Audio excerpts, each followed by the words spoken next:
Welcome to Planter Garden TV. Alright guys, now we can actually use this container as our greenhouse. Alright, let me show you this one. So now this is your container. What you do, you add your soil inside the container and you sow your seed in the container, and you have the cover to put it over. So now all you gotta do is put a couple holes in the container, and right there you have your greenhouse, because the hole is for the air to circulate.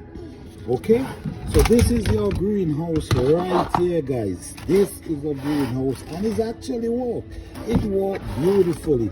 All you do, you put it off the ground. If you're in a cold zone, you put it off the ground, put 2 stones underneath it or 2 pieces of wood, and this is your greenhouse. It works beautifully. And once you have this cover over it, what's gonna happen, it's gonna be protected. Now the sunlight will able to penetrate in there, and you know the plants love the light, so they will receive the light. So this is your greenhouse right here. Thank you. Don't forget to like, subscribe and share.